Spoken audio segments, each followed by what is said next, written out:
स्वाति ने अंश के जैसा ताज हाथों में लिया। उसमें फर्क इतना था कि बड़े बड़े हीरो की जगह छोटे छोटे हीरो का बारीक काम किया था, जिससे उसके ताज पर एक मोरपंख का डिजाइन झलक रहा था। उन्होंने आकृति को ताज पहनाने के लिए हाथ बढ़ाया। मान्या ने आगे आकर आकृति का घूंघट उठाना चाहा तो महापंडित जी बोले, हुकुम रानी सा का चेहरा सभी को दिखाते हुए ये रस्म की जाए। तीनों प्रजा की तरफ मुड़ गए। आकृति का घूंघट उठते ही चारों तरफ शांति छा गई। आकृति ने नजर उठाकर देखा तो मंदिर चारों तरफ से लोगों से घिरा हुआ था। किसी अमीर आदमी और गरीब आदमी में कोई अंतर नहीं था। ये देखकर वो मुस्कुराई। उसने स्वाति की तरफ देखा तो उन्होंने एक स्माइल के साथ आकृति को ताज पहना दिया। अंश जो आंखें बंद कर सबके रिएक्शन का वेट कर रहा था, जब उसने शांति महसूस की तो एक आंख खोलकर देखा, सामने कोई नहीं था। ये देखकर उसने चारों तरफ देखा कि उसे महसूस हुआ वो ऊपर उठ रहा है। सामने की भीड़ खुशी से ढोल नगाड़ों के साथ नाच रही थी। अंश हैरानी से सामने देख रहा था। जहां विश्वा ने आकृति को कंधे पर उठा रखा था, उसके चारों तरफ लोग नाच रहे थे। अंश को भी दो लोगों ने उठाया था। अंश की नजर वहां कुछ दूरी पर हैरानी से खड़ी शौर्य पर थी। वो अपनी आंखें मलते हुए आकृति को बार बार देख रहा था। उसे अब तक यकीन नहीं हो रहा था कि ये जो सामने लड़की है वो उसकी बहन नहीं है। शौर्य ने अंश की तरफ देखा तो अंश के होठों पर अपने आप ही एक विनिंग स्माइल आ गई। शौर्य ने गुस्से से अपने दांत पीस लिए। उसने तुरंत अपनी गन निकालकर आकृति पर तान दी। ये देखकर अंश का दिल एक पल को धड़कना भूल गया। उसने आकृति को देखा जिसे विश्वा ने अब नीचे उतार दिया था। अंश ने वापस शौर्य की तरफ देखा तो शौर्य वहां नहीं था। उसने चारों तरफ देखा पर शौर्य कहीं नहीं था। उसे भी अब नीचे उतार दिया था। वो तेजी से आकृति की तरफ बढ़ा। आकृति स्वाति जी के साथ खड़ी थी। उनकी प्रोटेक्शन विश्वा कर रहा था। अंश के चेहरे पर घबराहट देखकर आकृति ने उसका हाथ पकड़ लिया। वो कुछ कहता उससे पहले आकृति धीरे से उसकी तरफ झुककर बोली, तुम भूल रहे हो मैं तो शिवाय माहेश्वरी के साथ काम कर चुकी हूँ। सबकी मानसिकता समझ जाती हूँ। सो जस्ट चिल पतिदेव। ओह सॉरी राजा साहब। आकृति आंखें मटकाते हुए बोली। अंश खुद को मुस्कुराने से रोक नहीं पाया। वो अपना चेहरा दूसरी तरफ कर मुस्कुराने लगा क्योंकि वो आकृति को नहीं दिखाना चाहता था कि उसकी वजह से वो मुस्कुराया। वही मान्या अपने हाथ पहुंचते हुए वापस आई। छी कितना गंदा था ये। चलो एक ख्वाहिश तो पूरी हुई मेरी। इस शौर्य की गंदी नजरों का जवाब तो देना ही था। वैसे बंदा अच्छा था, बस बहन बहन करता था। मान्या की नजर आकृति पर पड़ी। आखिरकार मेरी दोस्त सेटल हो ही गई, बस पति को मना ले अपने। आकृति ने मान्या को अपनी तरफ बुलाया तो मान्या मुस्कुराते हुए उसके साथ चली गई। स्वाति जी ने सबको रात के खाने के लिए कहा। सबका खाना मंदिर में बन गया था और उनके नए राजा और रानी साहब भी आज उनके साथ ही खाने वाले थे। स्वाति जी ने दोनों की तरफ देखा तो दोनों ने पल की झपका दी। आंटी जी डोंट वरी, आपकी नई रानी साहब कोई बिगड़ैल बच्ची नहीं है। उसने बुरी से बुरी सिचुएशन संभाली है। फिर ये तो सिर्फ अपने ढेर सारे बच्चों के साथ खाना खाना है। मान्या हंसते हुए बोली। स्वाति जी मुस्कुराकर बोली, हमने आपको कहीं देखा है मान्या। आकृति कैजुअली बोली, अरे आंटी जी ये मान्या कौशिक है, श्रेयांश की राइवल। भूल गई आप? मिनिस्टर साहब के केस में कैसे इन दोनों ने बॉक्सिंग चैलेंज से फैसला किया था, आप भी तो थी वहां। स्वाति हैरानी से बोली, तो ये वो मान्या है? आकृति और मान्या ने मुस्कुराकर हामी से हिला दिया।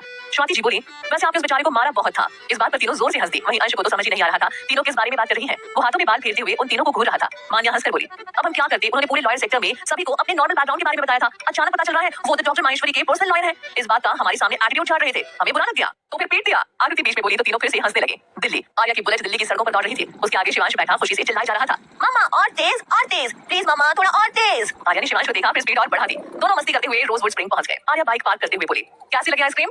बहुत अच्छी, हम कल भी जाएंगे। ओके मामा। शिवांश खुशी से बोला तो आर्या बाइक की चाबी निकालकर उसे गोद में उठाते हुए बोली, ठीक है अब चलो तुम्हारी ट्रीट दे दे सबको। शिवांश ने हाँ में सिर हिलाया तो दोनों अंदर चले गए। आर्या को बहुत तेज लग रहा था, जैसे कोई उन पर नजर रख रहा है। आर्या ने चारों तरफ अच्छे से देख लिया था पर उसे कोई दिख नहीं रहा था। अपने ख्यालों को झटकते हुए वो मेंशन के अंदर चली गई। शिवांश आर्या की गोद से उतरकर समा के सामने आइसक्रीम का पैकेट रखते हुए बोला, लो मासी इस बार मैंने आप दोनों को माफ कर दिया पर अगली बार ऐसा नहीं होगा। समा उसकी गाल खींचते हुए बोली, ठीक है बाबा अब हाथ मुंह धोकर आओ, खाना खाओ फिर आइसक्रीम खाते हैं। उसकी बात मानकर शिवांश अपने रूम में चला गया। दूसरी तरफ शिवाय की आंखें धीरे धीरे खुली। उसने अपना हाथ उठाना चाहा पर उसके हाथ बंधे थे। शिवाय को हिलते देख आसपास के लोग उसके इर्द गिर्द खड़े हो गए। वो आपस में बात कर रहे थे लेकिन उनकी भाषा शिवाय को समझ नहीं आ रही थी। जब उसे अच्छे से होश आया तो उसे समझ में आया ये अफ्रीकन लैंग्वेज में उसे मारने की बात कर रहे हैं। शिवाय ने नजर उठाकर देखा तो एक आदमी ने उसे लात मारकर जमीन पर गिरा दिया।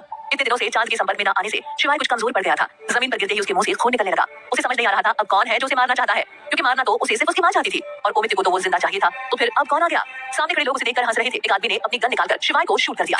गोली की आवाज इतनी तेज थी कि उस आदमी के आसपास खड़े उसके साथियों ने अपने कान बंद कर लिए। तभी गन पकड़ा आदमी जमीन पर गिर गया। सबने पीछे देखा तो वहाँ आराध्य गुस्से से तमतमाया हुआ सबको शूट कर रहा था।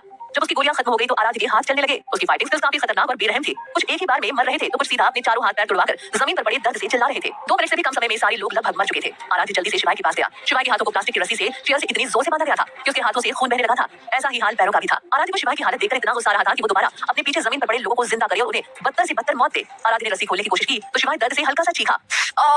आराध्य ने घबराकर तुरंत अपने हाथ पीछे कर लिए। उसने आज तक शिवाय को कभी इतनी बुरी हालत में नहीं देखा था। शिवाय को आज तक कोई छू भी नहीं पाया था जब तक वो ना चाहे। आराध्य ने आसपास देखा तो वहाँ पड़ी बियर की बोतल को अपने हाथ पर तोड़कर उसके नुकीले सिरे से शिवाय के हाथ की रस्सी काटने लगा। आराध्य अपने चारों तरफ देखते हुए गुस्से से बड़बड़ाया, कहाँ मर गए सब, जब जरूरत होती है तब नहीं आते साले। आराध्य के साथ उसके बॉडीगार्ड भी आए थे। वो सभी अलग अलग होकर पूरे जंगल में शिवाय को ढूंढ रहे थे। शिवाय के हाथ फ्री होते ही वो बेजान सा एक तरफ गिर गया। आराध्य उसके पैरों को देखकर बुरी तरह घबरा गया। शिवाय के पैरों में बंधी रस्सी उसके मांस में धंस चुकी थी। आराध्य के हाथ कांप रहे थे। उसे अब खुद पर गुस्सा आ रहा था, क्यों वो अमित की बात मानकर शिवाय के खिलाफ खड़ा हो गया। अगर वो उसके साथ होता तो हालात कुछ और होते, शायद इससे भी बुरे, पर दोनों साथ होते। उसके गुस्से से लाल आंखें हल्की नम पड़ने लगी थी। अपने दिल को मजबूत करते हुए उसने शिवाय के पैरों को आजाद करने की कोशिश की। जैसे ही शिवाय दर्द से कराता आराध्य तुरंत अपने हाथ पीछे कर लेता। कुछ देर की मशक्कत के बाद शिवाय के पैर आजाद हो गए। आराध्य ने चैन की सांस ली कि उसे महसूस हुआ तब से शिवाय कोई हरकत नहीं कर रहा है। वो हड़बड़ाकर शिवाय के सिर के पास गया। शिवाय का चेहरा बिल्कुल बर्फ की तरह सफेद और ठंडा था। आराध्य अटकती आवाज में झिझकते हुए शिवाय के चेहरे को थपथपाते हुए बोला, शिवाय शिवाय शिवाय उठ, शिवाय उठना, देख शिवाय मुझे मजाक पसंद नहीं है। आराध्य का दिल बुरी तरह घबरा रहा था। उसने डरते डरते अपनी उंगलियां शिवाय के नाक के पास रखी। जब उसे कुछ महसूस नहीं हुआ तो आराध्य शिवाय के सीने में अपना कान लगाकर उसकी धड़कनें सुनने की कोशिश करने लगा। वो अपने दोस्त को अपनी गलती की वजह से खोने वाला था, इसलिए वो इस कदर घबरा गया था कि शिवाय की धड़कनें ना सुनने पर उसकी धड़कनें भी धीमी पड़ती जा रही थी। उसके चेहरे पर डर साफ दिख रहा था। साफ था उसके लिए इस दुनिया में सबसे ज्यादा शिवाय मैटर करता था, जिसे खोने के डर से आराध्य का दिमाग काम नहीं कर रहा था। आसपास हो रही आवाज से आराध्य अपने सेंस में आया। शिवाय तुझे कुछ नहीं होगा, मैं हूं ना, उठ जाना यार। आई एम सॉरी, मैं क्या करता, गलती हो गई, तेरे बाप ने कहा ही कुछ ऐसा था। आई एम सॉरी शिवाय, उठना यार, देख मैं रो रहा हूँ, देख मैं फिर से रो रहा हूँ। आराध्य अपना चेहरा साफ करते हुए एक लंबी सांस भरकर बोला, हॉस्पिटल चलते हैं।